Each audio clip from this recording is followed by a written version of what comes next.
Hi, welcome. Enjoy the content, subscribe, and turn on notifications. Scott never imagined his life would change completely on an ordinary Tuesday in October. He was at home, sitting at the dining room table, organizing documents for a project he needed to review before the meeting the next morning. The afternoon was quiet, with that soft light coming through the window, and he was enjoying the silence to focus. At 38, Scott had built a solid career as a project engineer at a construction company, always meticulous, always responsible. His marriage to Hannah seemed just as stable.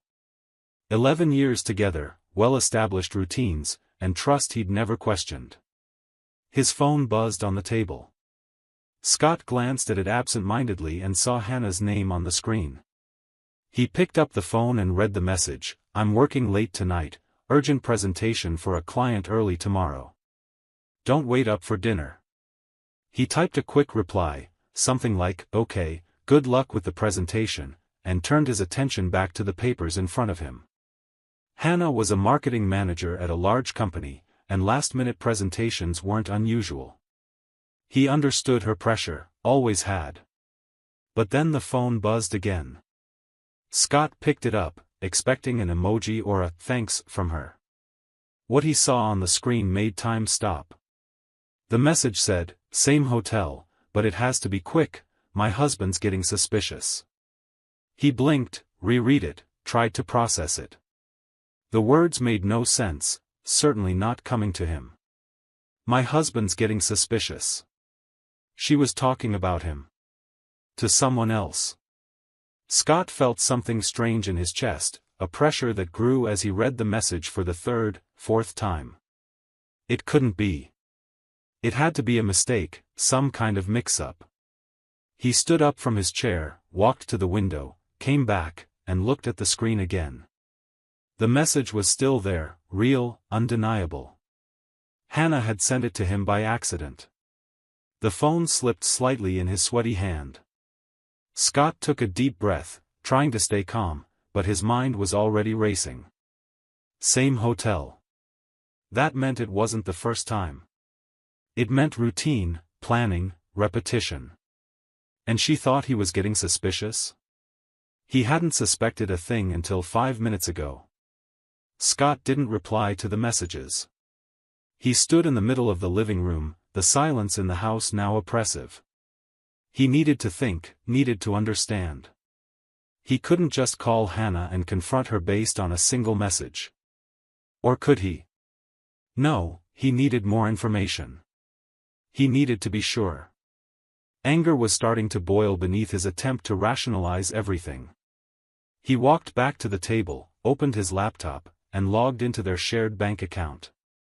His eyes scanned the statements from the past few months. And then he started to see things. Charges from restaurants he didn't recognize. Small purchases at gift shops. Nothing alarming on its own, but now, in this new light, everything looked suspicious. Scott picked up his phone again and opened the car location app for Hannah's vehicle. They'd shared locations years ago, after she'd broken down on the highway and he'd been able to find her quickly.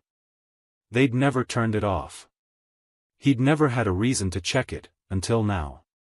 He pulled up the location history and felt his stomach sink. Over the past few weeks, her car had repeatedly gone to a specific address, a hotel about 15 minutes from her office. Not just once or twice. 6, 7, 8 times in the last month. Always on days she'd said she was working late. He closed the laptop harder than he'd intended. The house felt smaller, the air heavier. Scott walked to the kitchen, filled a glass with water, and drank it all in one go. He needed concrete proof. He needed to know who. He needed to know how long. That night, when Hannah came home around 10:30, Scott was already in bed, pretending to sleep. She entered the room quietly, took a shower, and lay down beside him. He felt the mattress dip slightly under her weight, smelled the shampoo she always used. Everything so normal. So familiar. So false. The next morning, Scott left early for work without waking her. But instead of heading straight to the office, he stopped at a private investigation agency he'd seen advertised online. The waiting room was discreet, almost anonymous. A middle-aged man with gray hair and a professional demeanor greeted him. Scott explained the situation in a controlled voice, showing him the message, the GPS history, the bank statements. The investigator listened without interrupting, jotting notes in a pad. "How long will you need?" Scott asked, anxious for immediate answers. "A week, tops," the investigator replied, his voice calm and experienced. "I'll follow your wife discreetly, document the meetings, identify the other person involved. You'll get photos, videos, timestamps, everything recorded. But you'll need to act normal at home. You can't show any suspicion. If she realizes she's being watched, it'll be harder." Scott nodded. A week. 7 days of pretending everything was fine. 7 days sharing a bed with a lie. The days that followed were the longest of Scott's life. He'd wake up, have coffee with Hannah, chat about trivial things, the weather, the news, weekend plans. She kept up her usual routine, leaving for work, coming home late some nights, always with plausible excuses. Scott watched her every gesture, every word, searching for signs he'd missed before. The way she smiled at her phone when she thought he wasn't looking. The extra time she took in the shower. The slightly more elaborate outfits on certain days. On the third day, Hannah said during dinner, "You've been quiet lately. Everything okay?" Scott forced a smile. "Just tired. Work project's been tough." She accepted the explanation without pressing further. Or maybe she was relieved he wasn't asking more questions. Scott noticed she seemed distracted too, checking her phone often, texting with a half-smile on her lips. How had he not seen this before? On the 5th day, Scott almost gave up waiting. The agony of not knowing felt worse than any truth could be, or at least that's what he kept telling himself. But then, on the morning of the 7th day, the investigator called. "I've got what you need. Can we meet?" An hour later, Scott was back in the agency's discreet office. The investigator placed a thick envelope on the table. "I'm sorry for what you're about to see," he said, his voice genuinely compassionate. Scott opened the envelope. The first photos showed Hannah leaving her office, walking to her car. Then, her car parked outside the hotel Scott already recognized from the GPS data. The next photo made his world collapse, Hannah walking into the hotel lobby beside a man. Scott recognized the face immediately. Samuel. His cousin. His mother's sister's son. Samuel, who'd been at their wedding 11 years ago. Samuel, who showed up at family lunches. Samuel, who Scott considered a close friend. The photos kept coming. Samuel and Hannah entering the elevator. Later, walking out together, she adjusting her hair, he with his hand on her back. There were videos too. The investigator had recorded one of them talking in the hotel parking lot, laughing, kissing before getting into separate cars. The investigator's voice droned in the background, but Scott could barely hear him. He was staring at the photos, one after another, each image like a knife to the chest. "I've identified the man," the investigator said. Samuel Morrison, 42, works as a financial consultant. According to hotel records, they've met at least 8 times over the past 6 weeks. Always at the same time, always for 2 or 3 hours. Scott put the photos back in the envelope. His hands trembled slightly, but his voice stayed firm. "Thanks. How much do I owe you?" After settling the payment and leaving the agency, Scott sat in his car for a long while. He didn't cry. Didn't scream. He just sat there, gripping the steering wheel, staring into nothingness. Then, with strange clarity, he knew exactly what to do. That night, Scott had dinner with Hannah as if nothing had happened. She was cheerful, talking about a new project at work. He listened, asked the right questions, smiled at the right moments. When they went to bed, he waited for her to fall asleep and then grabbed his phone. He sent her a message: "I have to travel early tomorrow morning, to the construction site out of town. Urgent issue. Won't be back until the weekend." The next morning, Scott really did leave early, but he didn't go anywhere. He knew, from the pattern the investigator had documented, that Thursday was one of their usual meeting days. He waited, and right on schedule, around 2 p.m., he got a message from Hannah: "Gonna have to stay late tonight, important client meeting." Scott was ready. He drove to the hotel, parked discreetly, and waited. At 5:15 p.m., Hannah's car pulled into the lot. 3 minutes later, Samuel's car arrived. Scott watched as they met near the side entrance, shared a quick kiss, and walked in together. He waited 40 minutes, long enough for them to settle in, feel safe, and let their guard down. Scott entered the hotel with the envelope of photos in hand. He approached the front desk calmly.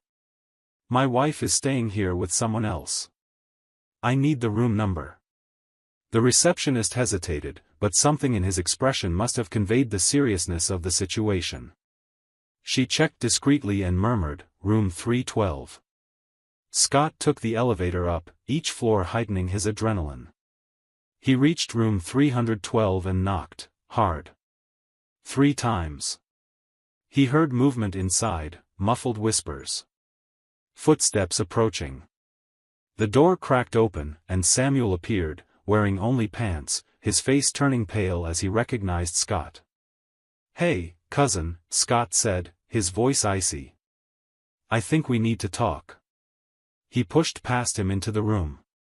Hannah sat on the bed, hurriedly pulling on a robe, her eyes wide with shock and panic.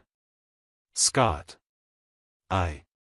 Same hotel, but it has to be quick. My husband's getting suspicious." Scott recited the message that had changed everything, each word dripping with venom. "Remember that text, Hannah? The one you accidentally sent me a week ago?" The silence that followed was deafening. Hannah went pale. Samuel stepped back, raising his hands. "Dude, I can explain." "Can you?" Scott cut in, his calm more terrifying than any shout. "Are you going to explain how the cousin I considered a friend has been sleeping with my wife for months? Are you going to explain how you two laughed about it while I was at home, trusting you?" "Scott, please," Hannah started, tears streaming down her face. "It was a mistake. I didn't mean for it to happen. You didn't mean for it to happen?" Scott laughed, a short, bitter sound. "You just didn't mean to get caught. But turns out, I was smarter than you thought." He tossed the envelope onto the bed. The photos spilled out, revealing every meeting, every documented lie. Hannah looked at them and sobbed, covering her face. Samuel stood frozen, colorless. "A private investigator is a wonderful tool," Scott went on. "I've got photos, videos, dates, times. I've got it all. And you know what's funniest? You picked the same damn hotel. The same room, sometimes. So much originality." "I'm sorry," Hannah cried. "I swear I am, it was weakness, Save the performance," Scott interrupted. "I don't want your excuses. I want you to know I've already spoken to my lawyer. The divorce proceedings start Monday. And I want you to know I've sent copies of all this to my mom, to your mom, Samuel, to the whole family. So everyone knows what kind of person you are. What kind of people you both are." Samuel finally found his voice. "Scott, she came on to me. I was vulnerable, Scott turned to him with pure contempt in his eyes. "Don't go blaming her alone now. You both made choices. Every time you met here, every time you lied, every time you laughed behind my back, choices." Hannah stood up from the bed, trying to approach him. "Scott, please, we can talk about this, we can try." "We've got nothing to talk about," he said, stepping back. You destroyed 11 years in cheap hotel rooms. You destroyed our family. And Samuel, you destroyed yours too, because I guarantee your mom already knows. I called her before coming here. Samuel's face drained of even more color. He staggered slightly, leaning against the wall. Scott looked at them both one last time, Hannah crying on the bed, Samuel slumped against the wall as if the world had collapsed. And maybe it had. You deserve each other, he said, turning toward the door. Enjoy it. He left the room, took the elevator down, walked through the lobby. A few people glanced his way, maybe sensing the tension, but Scott didn't care. He got in his car and, finally alone, allowed himself to feel it. But it wasn't tears. It was anger. Relief. Certainty that he'd done the right thing. In the weeks that followed, Scott's life turned upside down, but he kept control. His lawyer was efficient. Hannah tried to contest the divorce, tried to claim part of the house and investments, but the evidence was undeniable. Documented adultery, with the spouse's own cousin, constituted a total breach of trust. The judge was clear, divorce granted, assets divided in Scott's favor. Hannah lost more than just the marriage. At her job, word got around. Some co-workers who'd known about the affair and never said anything started avoiding her. Others openly judged her.